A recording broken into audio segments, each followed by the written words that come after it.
بسم اللہ الرحمن الرحیم عن عبد اللہ بن مسعود رضی اللہ تعالی عنہ قال قال رسول اللہ صلی اللہ علیہ وسلم ان الشمس والقمر لا ينخسفان لموت احد ولكنهما آیتان من آیات اللہ عز وجل فإذا رأيتهما فصلوا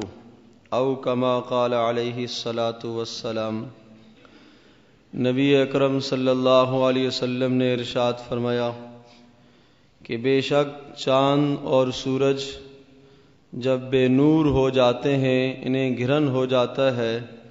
تو اس کا تعلق کسی انسان کی موت سے اور کسی کی حیات سے نہیں ہوتا، بلکہ اللہ تبارک و تعالیٰ کی نشانیوں میں سے یہ نشانیاں ہیں۔ اور ارشاد فرمایا جب تم چاند گرہن دیکھو یا سورج گرہن دیکھو تو تم نماز کی طرف متوجہ ہو جاؤ۔ ایک دوسری حدیث میں یوں مضمون نقل فرمایا وَلَكِنَّ اللَّهَ عَزَّ وَجَلَّ يُخَوِّفُ بِهِمَا عِبَادَهُ کہ چاند گرہن کا تعلق کسی کی موت سے نہیں ہے، سورج گرہن کا تعلق کسی کی موت اور زندگی سے نہیں ہے، یہ اللہ تبارک تعالیٰ کی نشانیاں ہیں، اور اللہ تبارک تعالیٰ ان نشانیوں کے ذریعے سے اپنے بندوں کو ڈراتے ہیں۔ ایک حدیث پاک میں یہ مضمون ہے کہ ان الشمس والقمر آیتان من آیات اللہ کہ سورج گرہن اور چاند گرہن دونوں کے دونوں اللہ پاک کی نشانیوں میں سے ہیں۔ وَإِنَّهُمَا لَا يَنْخَسِفَانِ لِمَوْتِ أَحَدٍ وَلَا لِحَيَاتِهِ ان دونوں کا تعلق کسی انسان کی موت سے اور زندگی سے نہیں ہوتا۔ فَإِذَا رَأَيْتُمُهُمَا جب تم ان دونوں کا یہ منظر دیکھو یا کسی ایک کا دیکھو، فَصَلُّوا حَتَّى تَنْجَلِيَ تو نماز کی طرف متوجہ ہو جاؤ یہاں تک کہ سورج روشن ہو جائے، یہاں تک کہ چاند روشن ہو جائے۔ حضرت صلی اللہ تعالی وسلم کے زمانے میں ایک مرتبہ سورج گرہن ہوا۔ نبی پاک صلی اللہ علیہ وسلم کے بیٹے ابراہیم کا اسی دن انتقال ہوا۔ انتقال ہونے کے بعد یہ عارضہ اور یہ معاملہ پیش آیا، تو لوگوں نے یہ کہنا شروع کر دیا کہ محمد صلی اللہ علیہ وسلم کے بیٹے کی وجہ سے، مرنے کی وجہ سے ایسا ہوا۔ تو حضرت صلی اللہ علیہ وسلم نے ارشاد فرمایا کہ سورج گرہن کا لگنا، چاند گرہن کا ہو جانا، اس کا تعلق کسی انسان کی موت سے نہیں ہے، کسی کی زندگی سے نہیں ہے، یہ اللہ تبارک تعالیٰ کی نشانیوں میں سے ہیں۔ اور جب تم یہ معاملہ دیکھو تو تم نماز کی طرف متوجہ ہو جاؤ، تم کثرت سے استغفار کرو، تم کثرت سے صدقہ کرو۔ یہ اللہ تبارک تعالیٰ ان معاملات کے ذریعے سے اپنے بندوں کو ڈرانا چاہتے ہیں۔ اور حدیث پاک میں آتا ہے کہ رسول پاک صلی اللہ علیہ وسلم نے جب سورج گرہن ہوا تھا، آپ علیہ السلام نے آواز لگوائی، منادی کروائی کہ جمع ہو جاؤ۔ سارے جمع ہو گئے، نبی پاک صلی اللہ علیہ وسلم نے نماز نفل ادا کروائی، با جماعت نماز آپ علیہ السلام نے پڑھائی۔ اور صحابہ کہتے ہیں کہ آپ علیہ السلام نے پہلی رکعت میں جو قرات کی، سورۃ البقرہ جتنی قرات آپ علیہ السلام نے ایک رکعت میں کی، اور دوسری رکعت میں جو آپ علیہ السلام نے قرات کی وہ اس سے کم تھی۔ اور آپ علیہ السلام کا رکوع اتنا طویل تھا کہ نبی پاک صلی اللہ علیہ وسلم کے اس طویل رکوع کی وجہ سے جو پیچھے لوگ کھڑے تھے، پیچھے والوں کو یہ خیال ہونے لگا، گمان ہونے لگا کہ شاید نبی پاک صلی اللہ علیہ وسلم کا وصال ہو گیا ہے، روح پرواز کر گئی ہے، کہ رکوع سے سر نہیں اٹھا رہے۔ تو روایات میں آتا ہے کہ پیچھے والے لوگوں نے اوپر ہو کر دیکھا نبی پاک صلی اللہ علیہ وسلم بھی رکوع میں ہیں، تو دوبارہ پیچھے والے افراد بھی جھک گئے، چونکہ اگلی صفوں کو تو نبی پاک صلی اللہ علیہ وسلم نظر آ رہے ہیں، جو پیچھے لوگ ہیں انہیں نظر نہیں آ رہے تھے۔ تو انہوں نے اوپر جھانک کر دیکھا کہ آپ علیہ السلام موجود بھی ہیں یا روح پرواز کر گئی ہے۔ تو جب دیکھا کہ نبی پاک صلی اللہ علیہ وسلم رکوع میں جھکے ہوئے ہیں، آہ و بکا اور زاری کر رہے ہیں، تو یہ صحابہ بھی اسی طرح سے رکوع کے اندر واپس جھک گئے۔ تو میرے عزیز دوستوں اور بزرگوں، دیکھیے رسول پاک صلی اللہ علیہ وسلم کس قدر اللہ پاک کی طرف متوجہ ہونے والے تھے۔ جب کوئی ایسا معاملہ ہم دیکھیں تو آپ علیہ الصلوۃ والسلام کا ہمیں عمل کیا ملا کہ ہم نماز کی طرف متوجہ ہو جائیں، ہم ذکر کی طرف متوجہ ہو جائیں، توبہ کی طرف متوجہ ہو جائیں، اور اللہ تبارک تعالیٰ کی قدرت کی نشانیاں انہیں سمجھیں، اور یہ سمجھیں اور یہ تصور قائم کریں کہ ایک مرتبہ جب قیامت آئے گی تو یہ سارے کے سارے بے نور ہو جائیں گے، چاند بھی بے نور ہو جائے گا اور سورج بھی بے نور ہو جائے گا۔ اب یہ بات ذہن نشین فرما لیجئے کہ یہ جو فلاسفہ کا اور سائنسدانوں کا یہ نظریہ ہے کہ یہ جو دونوں حادثے جب ہوتے ہیں تو سورج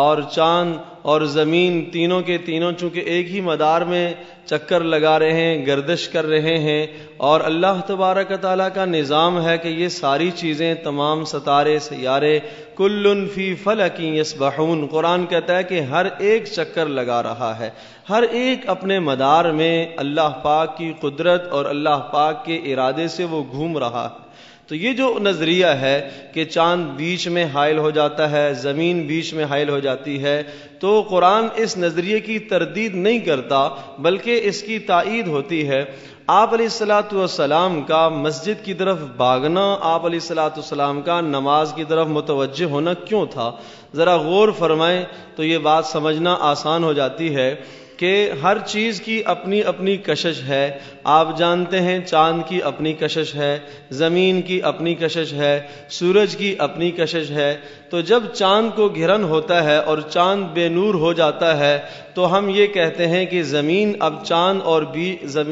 زمین جو ہے وہ چاند اور سورج کے بیچ میں حائل ہو گئی ہے، تو اس لیے اس سورج کی روشنی چاند تک نہیں پہنچ پاتی، اسی کا نام چاند گھرن ہوتا ہے۔ اور قرآن مقدس میں یہ مضمون اس طرح سے ذکر ہے، هو الذی جعل الشمس ضیاء والقمر نورا، کہ اللہ تبارک تعالیٰ نے سورج کو ضیاء بنایا اور چاند کو اللہ پاک نے نور بنایا۔ ہے تو دونوں کے دونوں روشنی کے معنی میں، ضیاء کا معنی بھی روشنی ہوتا ہے، نور کا معنی بھی روشنی ہوتا ہے، لیکن ضیاء اس روشنی کو کہا جاتا ہے کہ جو کسی کی ذاتی روشنی ہوتی ہے، اور نور اس روشنی کو کہا جاتا ہے کہ جو کسی سے لی گئی ہوتی ہے۔ تو یہ بات پتہ چلی کہ چاند کی جو روشنی ہے وہ اپنی روشنی نہیں ہے، وہ سورج سے روشنی لیتا ہے، سورج سے روشنی حاصل کرتا ہے۔ جب یہ سورج سے روشنی حاصل کرتا ہے تو تینوں کے تینوں، زمین بھی، چاند بھی، سورج بھی اپنے اپنے مدار میں یہ گھوم رہے ہیں۔ تو جب چاند اور سورج اور زمین تینوں ایک سمت میں آ جاتے ہیں اور ایک ہی سمت میں جب آتے ہیں تو بیچ میں جب زمین حائل ہو گئی تو اب یوں کہہ لیجئے کہ چاند کی روشنی وہ سورج کی روشنی چاند تک نہیں پہنچ پائی، جس وجہ سے ہمیں یہ چاند بے نور نظر آتا ہے۔ اور دوسرا مرحلہ کیا ہوتا ہے؟ دوسرا مرحلہ یہ ہوتا ہے کہ جب چاند ادھر زمین اور سورج کے بیچ میں حائل ہو گیا تو اب سورج ہمیں بے نور نظر آنے لگتا ہے۔ چاند تک تو روشنی پہنچ رہی ہے لیکن ہماری زمین تک روشنی نہیں پہنچتی، تو ہمیں سورج اس موقع پر بے نور نظر آتا ہے۔ اب عرض کر رہا ہوں کہ تینوں کے تینوں جب ایک سمت میں آتے ہیں، ہر ایک کی کشش ہے، ہر ایک دوسرے کو اپنی طرف کھینچ رہا ہے، لیکن اللہ کا وہ نظام ہے کہ اس نظام کے اندر یہ سارے جھکڑے ہوئے ہیں۔ 1 انچ اگر اس موقع پر سورج زمین کی طرف سرک جاتا ہے یا یہ زمین سورج کی طرف سرک جاتی ہے، چونکہ کشش ہر ایک کے اندر موجود ہے، تو یہ زمین جا کے سورج سے ٹکرا جائے یا یہ زمین جا کے چاند سے ٹکرا جائے اور قیامت برپا ہو جائے گی۔ اسی لیے رسول پاک صلی اللہ علیہ وسلم اس موقع پر نماز کی طرف متوجہ ہوئے کہ یہ اللہ کی قدرت کی نشانیاں ہیں۔ ہے وقت تو ہر وقت ایسا ہے کہ کسی وقت بھی یہ جتنا نظام اللہ کا چل رہا ہے، ایک ذرہ برابر بھی، آدھی انچ کیا، اس سے آدھی انچ کا 1/10واں حصہ بھی آپ کہہ لیجئے، 100واں حصہ بھی کہہ لیجئے، وہ بھی آگے پیچھے نہیں ہوتے، اللہ پاک کے حکم اور ارادے کے مطابق چل رہے ہیں۔ لیکن یہ جب خاص طور پر یہ تینوں ایک سمت میں آ جاتے ہیں تو اس موقع پر زیادہ اس بات کا خطرہ ہوتا ہے کہ ہر ایک کی کشش موجود ہے، دوسرے کو اگر وہ کھینچ لے، ذرا سے وہ اپنے مدار سے ہٹ گیا تو دوسرا سیارہ جا کے اس کے ساتھ ٹکرائے گا، جس سے قیامت برپا ہو جائے گی۔ اس کا تصور سورۃ القیامہ سے ملتا ہے جو نماز کے اندر تلاوت کی گئی ہے۔ فرمایا فَإِذَا بَرِقَ الْبَصَرُ وَخَسَفَ الْقَمَرُ وَجُمِعَ الشَّمْسُ وَالْقَمَرُ يَقُولُ الْإِنسَانُ يَوْمَئِذٍ أَيْنَ الْمَفَرُّ۔ ارشاد فرمایا کہ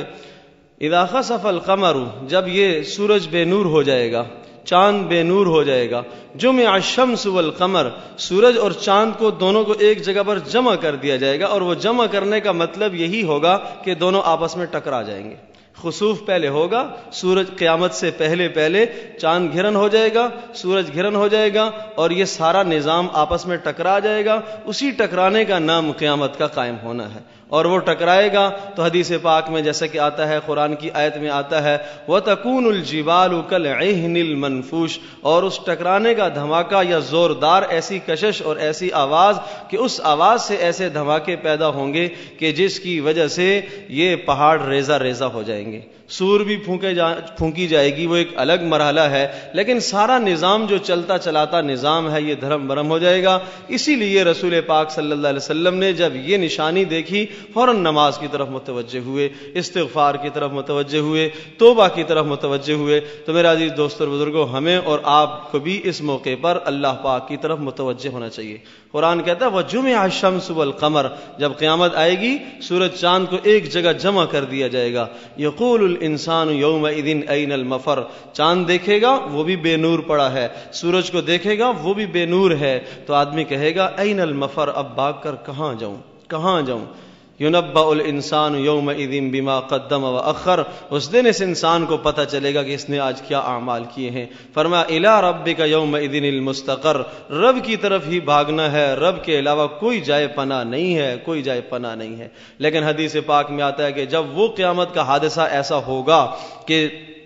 سورج کی یہ کیفیت ہو جائے گی، چاند کی یہ کیفیت ہو جائے گی، تو بس توبہ کے دروازے بند ہو جائیں گے، پھر کسی کی توبہ قبول نہیں ہوگی، پھر کسی کا ایمان قبول نہیں ہوگا، پھر کسی کا نیک عمل، جو پہلے سے نیک اعمال کر رہے تھے ان کے تو قبول ہوں گے، جو نیا آدمی نیک عمل کرنے اب لگا ہے اس انسان کا عمل قبول نہیں ہوگا۔ اعمال کے دروازے بند، توبہ کے دروازے بند ہو جائیں گے، ایمان کے دروازے بند ہو جائیں گے، اب کوئی ایمان لائے گا اس کے ایمان کو قبول نہیں کیا جائے گا۔ تو میرے عزیز دوستو اور بزرگوں، اس وقت کا تقاضا یہ ہے کہ ہم اپنے گناہوں کی توبہ اور استغفار اللہ پاک سے معافی مانگیں۔ اب ایسا نہ ہو کہ ہم یہاں سے اٹھیں اور گھروں میں جائیں اور جناب ٹی ویاں کھول کے بیٹھ جائیں، دیکھیں بھئی کب تک ہوگا، کیا ہوگا، سائنسدان کیا کہتے ہیں، اخبارات میں کیا ہے، خبریں کیا ہیں۔ یہ سب وہ کام ہیں جو اللہ پاک سے ہمیں دور کرنے والے ہیں۔ ہمیں تو وہ کام کرنا ہے جو حضرت محمد صلی اللہ علیہ وسلم نے ہمیں بتایا ہے، اور وہ یہ بتایا کہ آپ علیہ السلام نے جب یہ معاملہ دیکھا